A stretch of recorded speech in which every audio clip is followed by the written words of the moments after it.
Bonjour à tous et bienvenue à notre symposium AFRAVI, l'Alliance francophone des acteurs de santé contre le VIH et les infections virales chroniques ou émergentes. Je m'appelle Gilles Vandler, je suis infectiologue à l'hôpital universitaire de Berne en Suisse et suis également le secrétaire général de l'AFRAVI depuis l'année passée. L'AFRAVI a pour ambition de rassembler les acteurs et professionnels de santé des différentes communautés engagées dans la lutte contre le VIH et autres infections chroniques et émergentes dans les pays francophones. AFRAVI mène de nombreuses actions dans le but de promouvoir la bonne prise en charge des malades, mais aussi la recherche clinique et la formation. Je peux citer notamment les conférences AFRAVI et AFRAMED, le cours de recherche clinique, le diplôme universitaire avec Sorbonne Université, les modules de formation numérique mensuels appelés AFRANUM, ainsi que le livre AFRAVI, paru l'année passée. L'idée de ce symposium est de proposer la description de projets de recherche innovants menés en Afrique de l'Ouest et en Afrique centrale. Il y aura 4 présentations d'environ 10 minutes chacune qui couvriront des thématiques diverses, notamment l'autotest VIH, la recherche communautaire, la PrEP et l'hépatite B. Je passe donc tout de suite à la présentation de notre premier orateur, Joseph Larmarange. Dr Larmarange est démographe à l'IRD. Depuis 15 ans, il travaille principalement sur le VIH en Afrique de l'Ouest et australe, et plus spécifiquement sur le dépistage et la mise en œuvre des nouvelles stratégies de prévention en population générale et auprès des populations clés. Il va nous parler du projet Atlas, au-delà des populations clés.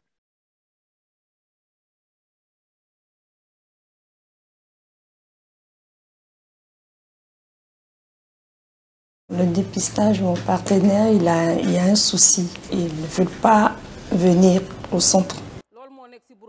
Les raisons qui poussent les personnes justement à refuser d'accéder aux soins sont multiples et variées. Et parmi ces raisons justement, il y a la stigmatisation, mais il y a également la discrimination. Le phénomène VIH n'est pas encore accepté par les populations. Les gens ne viennent pas comme ça pour se dépister.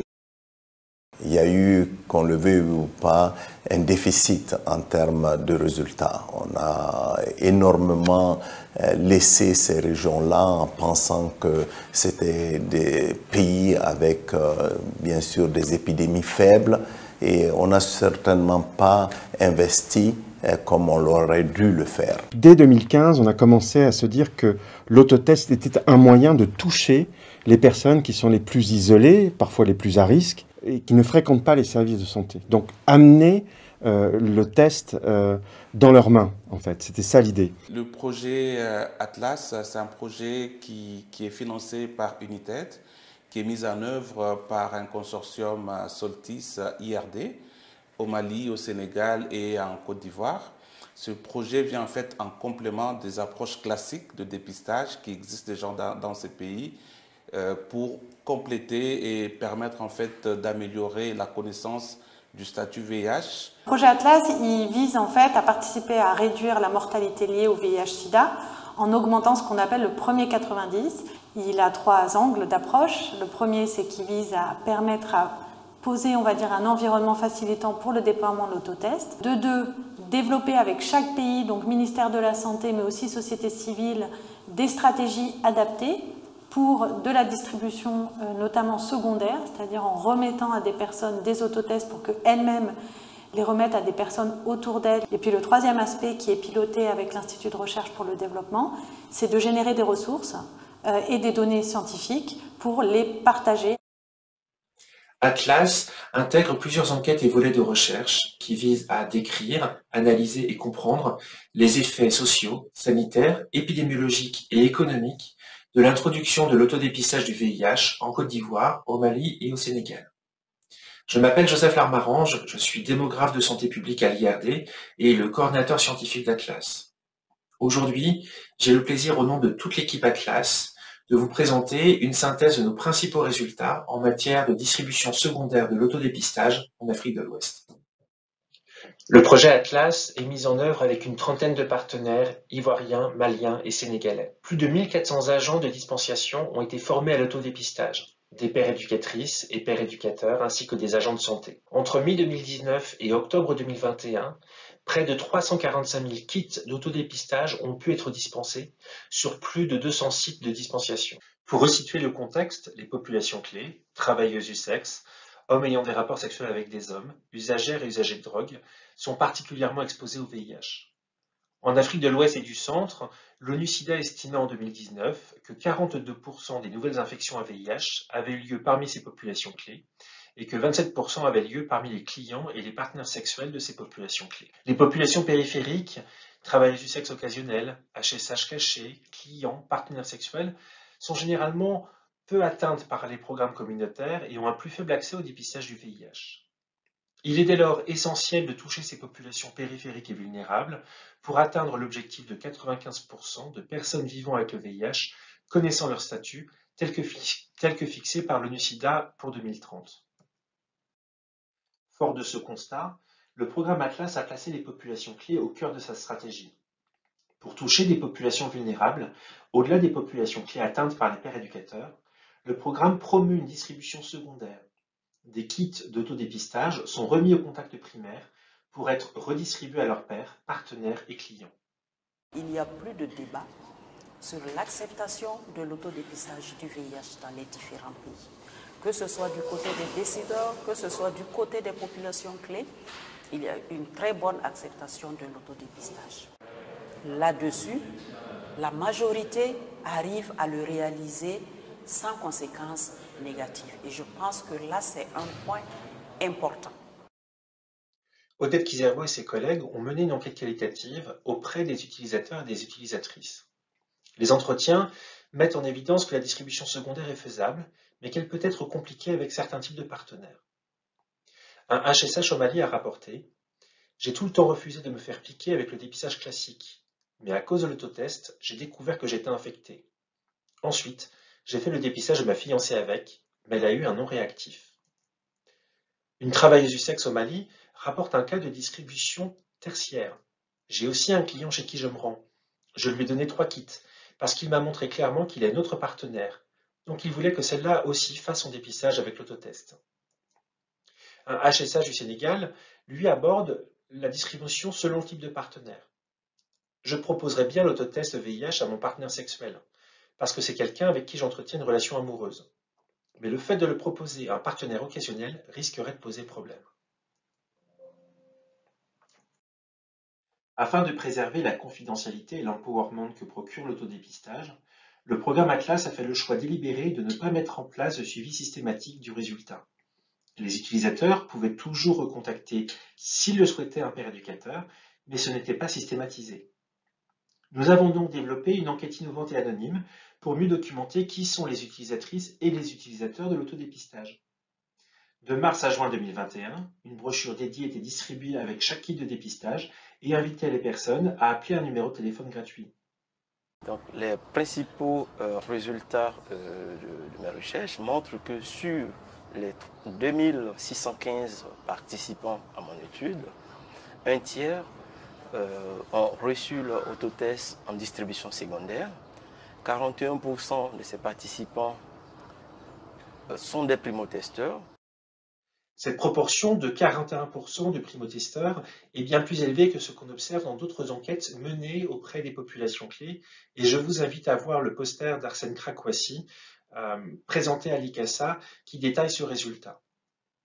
Ce que montre également l'enquête, c'est que parmi les personnes qui avaient reçu leur kit via le canal des travailleuses du sexe, la moitié étaient des hommes, probablement des partenaires ou des clients.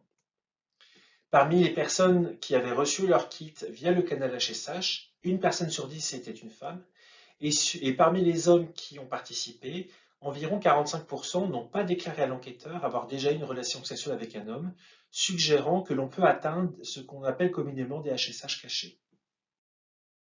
En l'absence de suivi systématique, il est nécessaire de trouver d'autres approches pour estimer l'impact de la DVIH sur l'accès au dépistage.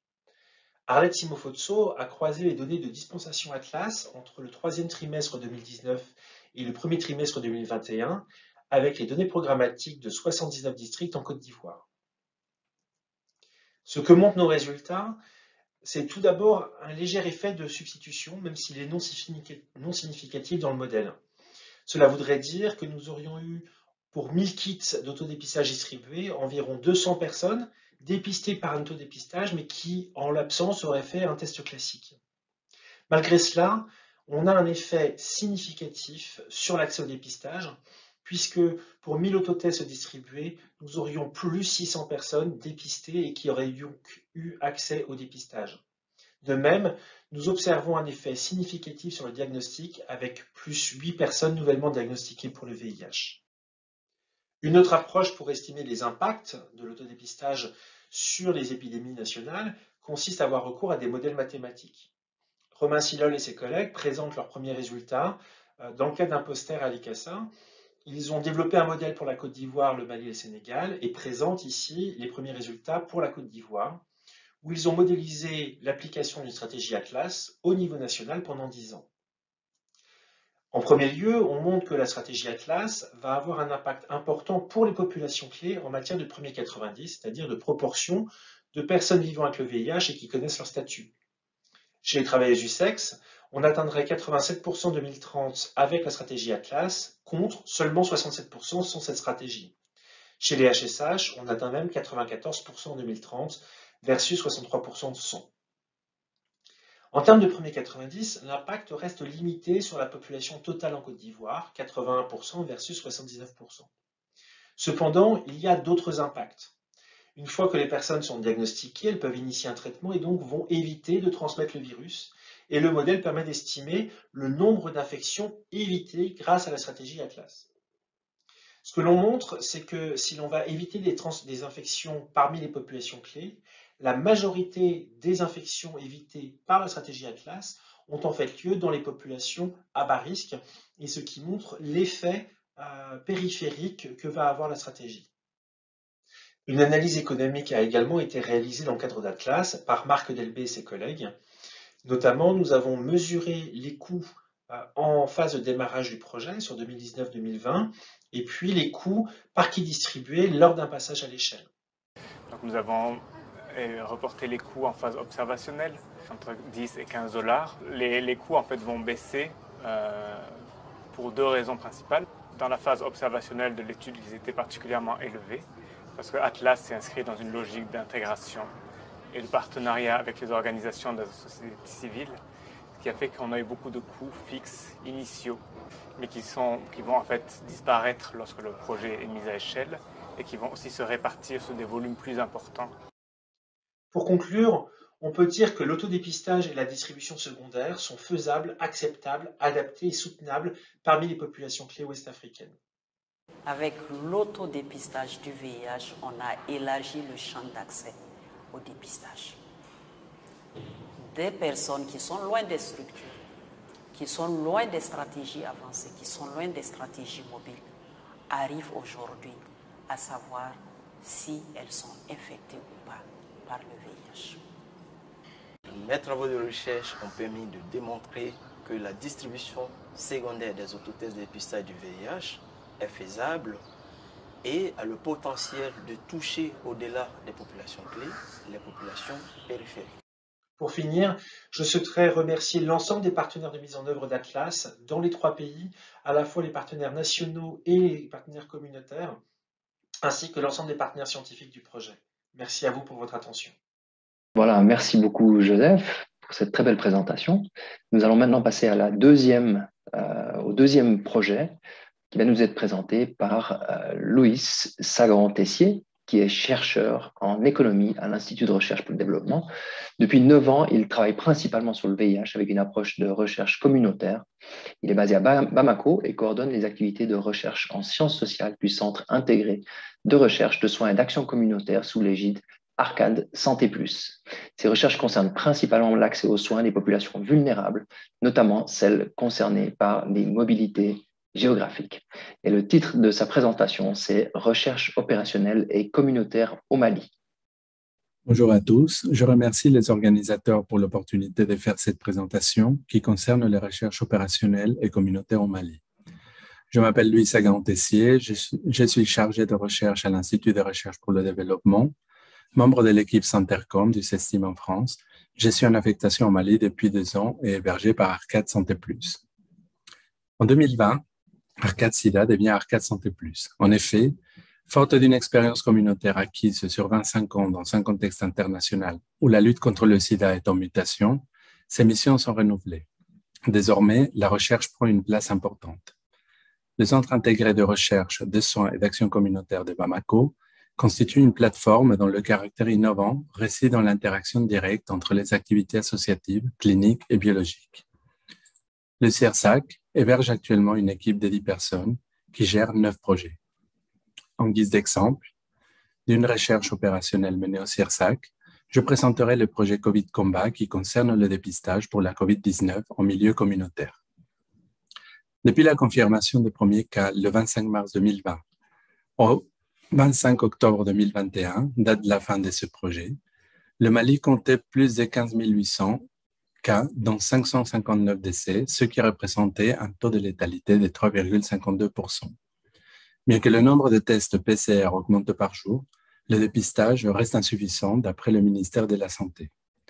Pour les personnes vulnérables, telles que les personnes vivant avec le VIH et les populations clés, le dépistage pour la COVID-19 implique se confronter à un environnement différent à celui qu'ils connaissent dans les structures d'Arcade Santé Plus. Ce projet cherchait à montrer que les ressources humaines disponibles et le lien d'Arcade Santé Plus avec l'État pourraient améliorer le dépistage de la COVID-19 pour des populations vulnérables difficilement atteintes par les structures sanitaires gouvernementales au niveau national. Pour cela, 3 objectifs spécifiques ont été définis. Tout d'abord, identifier les PVVIH suspects sur la base des symptômes enregistrés lors des consultations de suivi pour le VIH, estimer le coût et le coût-efficacité de la stratégie, et enfin faire un plaidoyer sur la base des résultats. Cette recherche s'est basée principalement sur l'exploitation des données obtenues d'après le dossier médical informatisé NADIS qui enregistre l'activité de prise en charge du VIH au CIRSAC de Bamako, une des cliniques d'Arcade Santé Plus. L'extraction des données a été réalisée pour la période du 1er mars 2020 au 31 août 2021. Nous avons identifié les patients suspects sur la base des symptômes évocateurs de la COVID-19 enregistrés lors des consultations de suivi pour le VIH. Cela nous a permis de construire des indicateurs selon la classification de l'OMS pour les symptômes fréquents, moins fréquents ou graves. Ensuite, nous avons réalisé l'estimation des cas positifs selon différents scénarios en utilisant comme référence le taux de positivité du ministère de la Santé. Enfin, nous avons réalisé l'estimation du coût et le coût-efficacité de la stratégie communautaire de prélèvement pour le dépistage de la COVID-19. La base de données du NADIS nous a permis d'exploiter les données de plus de 7200 personnes vivant avec le VIH, principalement des femmes. La plupart des patients suivis au CIRSAC sont âgés entre 15 et 64 ans et au total ont été analysées 31 000 consultations. Selon les indicateurs définis, des opportunités manquées de dépistage pour la COVID-19 concerneraient entre 61 personnes et 579 personnes. À titre indicatif, le nombre de tests réalisés au Mali au 31 août 2021 représentait 1,9% de la population malienne. Bien sûr, cette référence est à prendre avec précaution car le dénominateur de personnes symptomatiques est inconnu et le nombre de tests réalisés au Mali concerne principalement des voyageurs. Cependant, elle conforte les proportions de personnes qui auraient dû être testées, c'est-à-dire les opportunités manquées. L'estimation des rapports coût-efficacité montre un coût supplémentaire par prélèvement allant de 20 francs CFA à 189 francs CFA selon les différents indicateurs.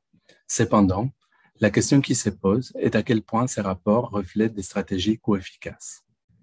Le graphique suivant montre que le coût-efficacité des stratégies dépend non seulement de la disposition à payer par les autorités pour un prélèvement supplémentaire, mais aussi de la définition utilisée pour définir un cas suspect.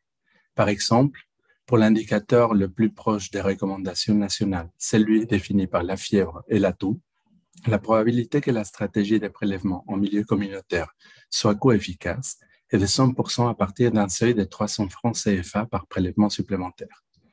En revanche, pour d'autres indicateurs, peu importe la disposition à payer par prélèvement supplémentaire, la probabilité que les stratégies communautaires soient coefficaces ne dépasse pas 65%.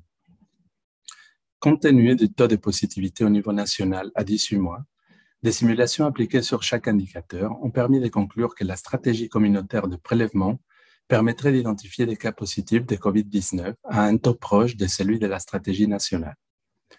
En conclusion, le projet Covid Combat montre que des cas positifs sont sans doute passés inaperçus du système sanitaire malien en absence d'une stratégie communautaire de prélèvement adressée au PV-VIH du CESAC de Bamako. Nos résultats montrent également que le dépistage de masse correspond plutôt à une intégration de structures capables d'identifier des cas suspects plutôt que de tester le tout venant.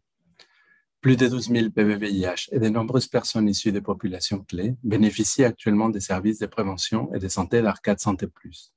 Son expertise dans la dispensation communautaire d'antirétroviraux et des activités de prévention pour le VIH pourrait être mise à profit du programme de riposte à la COVID-19.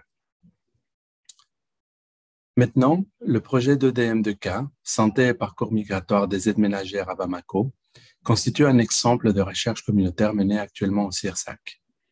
La migration temporaire est un phénomène qui s'adresse principalement aux catégories socio-économiques les plus précaires, et pendant leur parcours migratoire, elles sont exposées à un environnement hostile et sont davantage vulnérables aux problèmes de santé, y compris sexuels et psychologiques.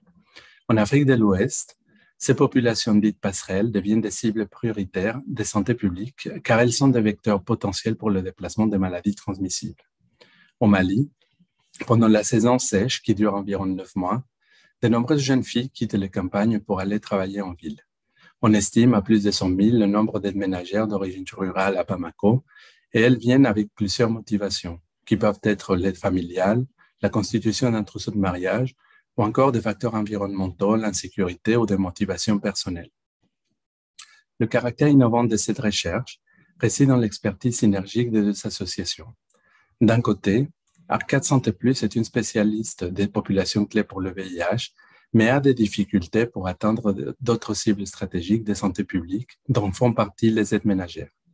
De l'autre côté, la DAD s'occupe des aides ménagères, principalement en termes de formation et de protection de leurs droits. Cependant, elle rencontre des difficultés pour aider ses membres à accéder à des soins adaptés à leurs besoins, à leur rythme de vie et à leur travail. L'objectif principal de ce projet est d'étudier les connaissances, les attitudes, les croyances et les comportements des aides ménagères en termes de santé et d'évaluer l'acceptabilité d'une offre de prévention et de soins intégrée dans les activités de la DAD au Mali. La méthodologie s'appuie tout d'abord sur une enquête qualitative préliminaire. Elle cherche à mieux comprendre les problèmes de santé des aides ménagères ainsi que leurs besoins en matière de prévention, d'accès aux soins. Sur le plan opérationnel, cette enquête qualitative doit aider à renforcer des campagnes de sensibilisation, adapter l'offre communautaire des soins spécifiques aux aides ménagères et enfin, identifier les axes de recherche à approfondir lors des enquêtes qui démarreront à partir de janvier 2022. Cette groupe de discussion ont été constituées selon des critères d'âge, d'expérience de travail à Bamako, ainsi qu'auprès des filles mères ou enceintes. Les premiers résultats montrent que la vulnérabilité aux problèmes de santé des aides ménagères ne se limite pas uniquement à la méconnaissance des maladies ou au faible recours aux soins, mais leur santé est dégradée aussi par les comportements des employeurs et l'entourage. Elles manifestent des douleurs, accès limité à l'hygiène ou encore la privation de nourriture, les châtiments et la discrimination. L'attitude du personnel des centres de santé contribue au faible recours aux soins. Le principal atout d'une offre communautaire semble être la non-médicalisation et selon elle, une offre adaptée serait celle délivrée par du personnel féminin à des horaires spécifiques plutôt en fin de semaine. Les résultats de cette enquête qualitative nous permettra de mettre en place une enquête quantitative à partir de janvier 2022. Les aides ménagères elles-mêmes participeront à la collecte des données afin de préserver leur environnement de confiance. L'offre de soins délivrée par Arcade Santé Plus sera intégrée dans les activités habituelles de la DAD. Cette recherche communautaire apporte de nombreuses leçons, notamment concernant le rôle du chercheur. En effet, il doit apprendre à connaître l'équipe, il doit s'intégrer et s'imprégner du rôle des membres de l'équipe afin de pouvoir établir un lien entre leurs activités quotidiennes et la recherche. De plus, il doit veiller à l'adaptation des activités en les traduisant du papier à la réalité sans dénaturer la recherche. Depuis plusieurs années, Arcade Santé Plus participe dans de nombreuses recherches communautaires. Aujourd'hui, le CIRSAC de Bamako fait de cette approche son identité. Les recherches faites dans ce centre sont guidées par les besoins et les intérêts de la communauté et répondent à des problèmes rencontrés sur le terrain. À l'issue de la recherche, les résultats contribuent à l'amélioration des connaissances et facilitent l'accès à de nouvelles informations. Les projets menés au CIRSAC de Bamako renforcent les capacités en recherche et contribuent à la transformation sociale. Je vous remercie. Merci beaucoup, Loïs, pour cette belle présentation. Le projet suivant nous sera présenté par le docteur Bintou Dembélé. Bintou est directrice et membre fondatrice de l'Arcade SIDA Mali, première association communautaire au Mali de prise en charge médicale et psychosociale des personnes vivant avec le VIH et de plaidoyer pour l'accès aux soins. Elle est docteur d'État en médecine et diplômée en santé publique, spécialité santé communautaire, en MST, IST, SIDA et en anthropologie. Le docteur Dembélé a toujours œuvré pour la reconnaissance de l'expertise communautaire pour un meilleur accès des groupes vulnérables à la prévention et au traitement ARV. Le projet qui va nous être présenté, le projet Co-MSM, est le titre de la présentation « PrEP en Afrique, programme de recherche opérationnelle chez les HSH en Afrique de l'Ouest ». Merci. Un plaisir pour moi de vous présenter la PrEP en Afrique. Il s'agit d'un programme de recherche opérationnelle chez les hommes qui ont le sexe avec d'autres hommes en Afrique de l'Ouest. Avant la mise en place de cette recherche, il y avait déjà un projet de recherche qui s'appelle Cohorte d'intervention auprès des hommes qui ont le sexe avec d'autres hommes, qui avait déjà commencé en amont à partir de 2015. C'est 2 ans après que Co-MSM a été mis en place, avec comme objectif d'étudier, d'évaluer l'acceptabilité et la faisabilité de la PrEP pour les hommes qui ont le sexe avec d'autres hommes au sein d'une offre combinée de prévention dans les cliniques associatives de l'Afrique de l'Ouest, avec évidemment beaucoup d'objectifs spécifiques, l'acceptabilité de la PrEP, l'observance, la tolérance, l'évolution sous PrEP, l'incidence des IST, l'efficacité dans la vraie vie, l'émergence de résistance, la co-efficacité de la PrEP. Cette étude-là a été réalisée dans 4 pays, à Bamako par Arcade SIDA Mali, qui est aujourd'hui Arcade Santé Plus, à Ouagadougou avec l'Association africaine Solidarité, en Côte d'Ivoire avec Espace Confiance, à Lomé avec Espoir Vie Togo.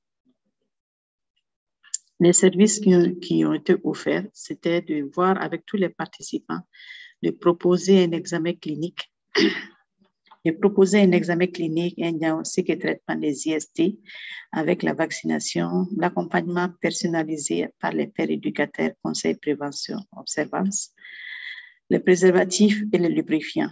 Ce qui est aussi intéressant de dire, c'est que l'objectif, c'était de proposer la PrEP au quotidien pour les HSH qui se révélaient séronégatifs. C'était voir un peu comment ils pouvaient prendre la PrEP, soit de façon quotidienne ou à la demande. Tout pour les participants séropositifs, nous avons immédiatement initié ces personnes-là au traitement. Cette étude-là a donné des résultats et je m'en vais vous dire les résultats, quelques résultats. Déjà, on peut dire qu'on a inclus 598 personnes séronégatives, qui sont des hommes qui ont le sexe avec d'autres hommes, dont l'âge médian est entre 21,9% et 27,9%. Ce sont des personnes qui ont une orientation bisexuelle, homosexuelle ou gay. La majorité est bisexuelle, vous avez remarqué. Par rapport à l'utilisation des préservatifs, la majorité aussi dit qu'ils utilisent le préservatif, c'est 226 contre 102. Et aussi, mais il y a des situations qui ne sont pas claires, ce sont des personnes qui n'ont pas donné de réponse. Nous avons aussi noté qu'il y a des symptômes d'IST qu'on a découverts lors de cela. Il y a 39 personnes qui avaient déjà des symptômes au moment de l'étude. Bien avant. Nous avons aussi noté qu'il y a eu des séroconversions pendant cette étude-là. Il y a 17 personnes qui ont séroconverti. Parmi les 17 personnes qui ont séroconverti, 14 ont rapporté des difficultés liées à l'observance, dont les arrêts de traitement. En ce qui concerne l'incidence du VIH, à Bamako, nous avons la plus faible incidence, 1,1. Et à Lomé, nous avons la plus grosse incidence, 3,8, pour une incidence moyenne de 2,3.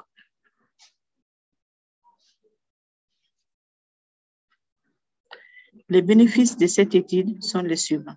Ça a permis de démontrer la faisabilité et l'intérêt du dépistage trimestriel du VIH et l'intérêt de la PrEP en situation réelle. Ça a permis de faciliter l'intégration de la PrEP dans les programmes nationaux de lutte contre le sida des 4 pays, mais aussi dans leurs demandes de financement adressées au Fonds mondial, ce qui a permis d'élargir l'accès à la PrEP à un plus grand nombre de HSH vulnérables. Ça a aussi permis, d'autre part, de renforcer les compétences et les capacités des associations partenaires africaines qui assuraient, bien entendu, l'essentiel des services, d'offre des services de prise en charge chez les HSH dans ces pays-là. Ça a aussi surtout permis de développer un grand leadership auprès des pères éducateurs. Les pères éducateurs ont vraiment participé du début à la fin à cette étude-là. Je peux dire qu'ils ont été partie prenante. Et il y avait aussi le conseil communautaire qui a permis d'être un espace d'échange avec les scientifiques et les équipes médicales. Je peux dire que cette étude-là a été réalisée par des équipes africaines, par Arcade Santé Plus, Association africaine de solidarité, Espace Confiance, Espoir Vie Togo et l'Université de Lomé, mais aussi les chercheurs du Nord, dont Christian Laurent, Bruno Speer pour le CESTIM, Coalition Plus, Daniel Roja Castro et l'Institut de médecine tropicale Anvers. Ces financements ont été obtenus grâce à l'ANRS et l'initiative 5%. Je vous remercie. Merci beaucoup pour cette excellente intervention. Nous arrivons déjà à la dernière présentation de ce symposium qui sera faite par Louise Fortes. Dr Fortes est professeure titulaire en maladies infectieuses à Dakar, au Sénégal. Elle est enseignante-chercheur à l'université Cheikh Anta Diop de Dakar et participe à de nombreux projets de recherche portant sur l'infection VIH, les hépatites virales et le cancer du col de l'utérus. Dr Fortes est également coordinatrice du centre de traitement COVID-19 de l'hôpital d'Al Al-Diam au Sénégal. Et elle va nous parler du projet SENB, un projet qui vise à comprendre la cure fonctionnelle de l'hépatite B au Sénégal. Bienvenue au symposium AFRAVI. Je suis le professeur Louise Fortes. Ma présentation portera sur la cohorte SENB, cure fonctionnelle de l'hépatite B au Sénégal. L'hépatite B est un problème de santé publique majeur dans les pays d'Afrique francophone, comme nous pouvons le voir sur cette diapositive, avec des pays à forte endémicité supérieure à 8% dans la plupart des pays francophones. Et cette infection par l'hépatite B est l'une des principales causes de survenue du cancer en Afrique subsaharienne. Nous avons vu donc 45% des cancers en Afrique subsaharienne sont dus à l'hépatite B. Et la survenue du cancer est associée à une charge virale élevée de l'hépatite B. Comme nous pouvons le remarquer sur cette étude qui est d'une cohorte chinoise, où on remarque que finalement les patients qui ont une cure fonctionnelle, c'est-à-dire la disparition de l'antigène HBs, étaient associés à une réduction du risque de l'incidence de l'hépatocarcinome, d'où l'importance de mener les mêmes études, notamment dans les pays en Afrique subsaharienne, pour identifier quels sont les déterminants. C'est dans ce contexte que s'inscrit notre étude, qui est une étude de cohorte prospective, multisite, avec 3 pays, la Suisse, la Zambie, mais également le Sénégal, avec comme objectif d'inclure 500 mono-infectés hépatite B et 300 patients co-infectés VIH hépatite B. Comme méthodologie, les patients sont vus tous les 3 à 6 mois avec pour objectif d'évaluer sur le plan clinique, l'évaluation également sur le plan biologique, je pense aux transaminases. Sur le plan virologique, c'est la détermination de la charge virale et du génotypage si nécessaire. Et en plus de cela, il y a une évaluation morphologique avec une échographie réalisée tous les 6 mois, mais également avec le fibroscan qui est effectué pour tous les patients. Voici notre recrutement, le recrutement des patients. On peut, à la date de novembre 2021, nous avions inclus 503 patients mono-infectés hépatite B dans les 2 sites, mais également nous avons inclus les patients co-infectés VIH-VHB. Nous sommes à 111 patients. Nous pouvons constater sur ce graphique qu'il y a eu un impact dans le recrutement avec l'impact de l'épidémie à COVID-19. Donc, la première année, nous avons eu quand même du mal à recruter les patients. Quels sont les résultats de notre étude? Cette diapositive qui est en fait une étude qui a été déjà, les résultats qui ont déjà été publiés, qui concernent la partie co-infection VIH, VHB. Une première étude préliminaire qui avait été réalisée, en fait, retrouvait que finalement, sur 1076 patients, 64% des patients n'avaient pas été testés, VIH n'avait pas été testé pour l'hépatite B. Nous avons eu à mettre, donc la prévalence était de 12%. Nous avons eu à mettre en place une intervention avec, enfin, de booster ce dépistage. Et grâce à cela, 72% des patients ont pu être testés. Et nous avons encore retrouvé la même séroprévalence, c'est-à-dire 12%. Parmi ces patients co-infectés VIH-VHB, nous avons 7 patients qui avaient une charge virale hépatite B détectable. Et en réalisant le génotypage, on s'est rendu compte que qu'une résistance à la lamivudine était observée uniquement chez les patients qui n'avaient pas de tenofovir dans leur protocole. Concernant les patients hépatite B ou VIH, on s'est intéressé en tout cas aux circonstances de dépistage. Et les circonstances de dépistage étaient dominées par d'une part, les patients qui étaient VIH, donc 22%, une suspicion clinique, donc des signes cliniques, et pour tous les autres patients, c'est dans le cadre d'un dépistage systématique, à savoir le CNTS, c'est le Centre national de don de sang, donc 26% au cours d'une grossesse, ou bien un dépistage familial. La figure qui est tout en bas retrouve en fait que finalement, dans un tiers des cas, les patients étaient quand même connus VHB depuis plusieurs années et aucun bilan n'avait été réalisé pour faire le point de leur infection par l'hépatite B. Concernant les caractéristiques de nos patients mono-infectés VHB, globalement, on a retrouvé une légère prédominance masculine. Et en ce qui concerne la tranche d'âge, qu'il s'agisse aussi bien des hommes et des femmes, nous avons une prédominance de sujets âgés entre 18 et 29 ans. Concernant les marqueurs d'activité de l'hépatite B et du traitement antirétroviral, tout d'abord notre histogramme avec les 3 couleurs, le vert, le bleu et le orange. Pour les transaminases, globalement, plus de 90% des patients avaient des taux de transaminase normal. Par contre, en ce qui concerne la charge virale, presque 90% des patients avaient une charge virale détectable et pour la majorité, c'était entre 20 et 2000. Une proportion quand même non négligeable de patients avaient une charge virale supérieure à 20 000. Qu'en est-il du degré de fibrose? Ce degré de fibrose a été évalué. Il était beaucoup plus, la prévalence de la fibrose était beaucoup plus élevée chez les hommes, comme nous pouvons le remarquer, presque 20%. Et en ce qui concerne le traitement, finalement, sur notre cohorte de 503 patients, 17%, c'est-à-dire 90 patients ont été étaient sous tenofovir et 63, presque 2 tiers des cas, ont été mis sous traitement suite à la mise en place de notre cohorte. Et avant de conclure, cette diapositive, nous avons suivi quand même 17 patientes, femmes enceintes, où on a réalisé des charges virales.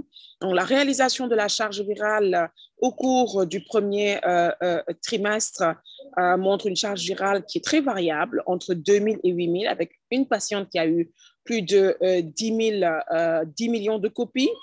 Et au cours, avec la mise sous traitement, on peut voir donc une diminution de la charge virale au 2e trimestre et au 3e trimestre. Voici ainsi présenté l'étude SENB et les premiers résultats préliminaires. Je vous remercie de votre aimable attention. Voilà, nous arrivons à la fin de ce symposium J'aimerais remercier les 4 orateurs pour d'excellentes présentations.